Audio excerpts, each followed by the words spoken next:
Amados e amadas de Deus, nesta semana da pátria que estamos vivendo, eu trago a palavra de Deus para iluminar e abençoar o seu dia.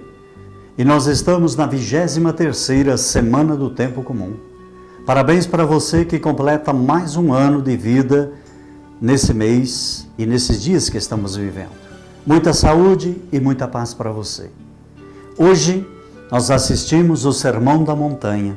Jesus nos dá a coragem e se aproxima. Ele permanece sempre ao nosso lado, especialmente nas dificuldades, pobreza, tristeza, incompreensão, depressão e tantas outras realidades que nós vamos vivenciando e vivendo. Uma realidade é sempre um perigo quando andamos sozinhos.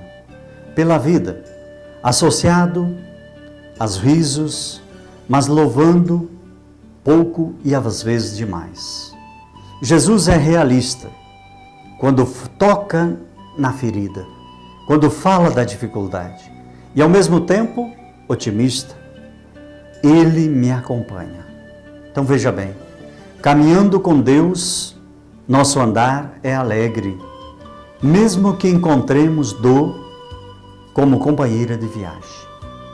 Nesse tempo de pandemia, nesse tempo de Covid, que nós estamos vendo tantas pessoas queridas que estão se afastando no isolamento, porque precisam ficar na quarentena. Vamos olhar para a palavra de Deus hoje, deixar que ela toque o nosso coração e vamos ver o que Lucas tem a dizer no capítulo 6, versículos 20 a 26. Lucas, ele sempre tem uma palavra de vida para nos dizer. E hoje, nós vamos tomar então o Evangelho, lá no capítulo 6, e os versículos 20 a 26 que nos diz. Levantando os olhos para os discípulos, Jesus dizia: Felizes vocês os pobres, porque vocês é o reino de Deus.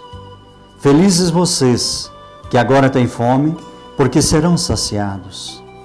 Felizes vocês que agora choram, porque hão de rir. Felizes são vocês quando as pessoas os odeiam e os rejeitam, insultam e amaldiçoam o nome de vocês por causa do Filho do Homem. Alegrem-se nesse dia, exultem, porque grande é a recompensa de vocês no céu, pois era assim que os pais dele tratavam os profetas.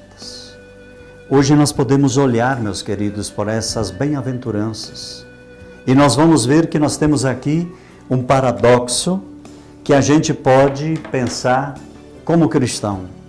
Hoje Jesus chama muitas vezes e diz felizes os seus discípulos. As bem-aventuranças são palavras de promessa, que servem ao mesmo tempo como uma orientação moral. Cada bem-aventurança descreve, por assim dizer, situações fáticas dos discípulos de Jesus. Quando olhamos para os discípulos de Cristo, ele diz: são pobres, são os famintos, choram, são odiados e perseguidos. São qualificações práticas, mas ao mesmo tempo também indicações teológicas morais. Por isso, apesar da situação, da ameaça de Jesus que vê os seus, esta se converte em promessa, quando a enxerga como uma luz que vem do Pai. Luz essa que brilha para os discípulos, e as bem-aventuranças são esse paradoxo. Por isso, inverte os critérios do mundo, apenas se enxergam as coisas desde a escala de valores de Deus. As bem-aventuranças são promessas nas que resplandece a nova imagem do mundo e do homem que Jesus inaugura, nas que se vê e se invertem os valores. Bem-aventuras ou bem-aventuranças sois os vossos filhos do Pai Eterno, que buscam força para superar. Maria passa na frente e caminha com cada um dos seus filhos.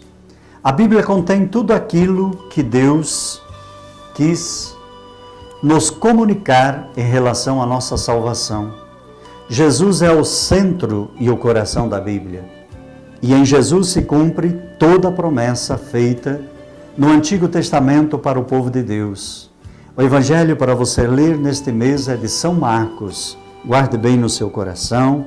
Vai lá, procura na sua Bíblia e você vai encontrar Mateus, Lucas, Marcos e João. Pegue Marcos e comece a ler. Vou convidar novamente nessa semana, que estamos vivendo ainda a Semana da Pátria. Agora nós vamos convidar uma mulher que tome a Bíblia na mão aí da sua família, a sua filha, estenda a mão, segure a Bíblia e vamos colocar em direção o nosso pensamento. Se for possível, feche os seus olhos e em direção à Bíblia, peça essa palavra de Deus, incline a sua cabeça e receba agora a bênção de Deus. Onde estiver, Deus te guarda. Onde andar, Deus te guie. O que decidir, Deus te ilumine. E por toda a vida, Deus te proteja e te abençoe. Em nome do Pai, do Filho e do Espírito Santo. Amém. Que a palavra de Deus seja luz em seu caminho e ilumine. Bom dia para você. Pela palavra de Deus.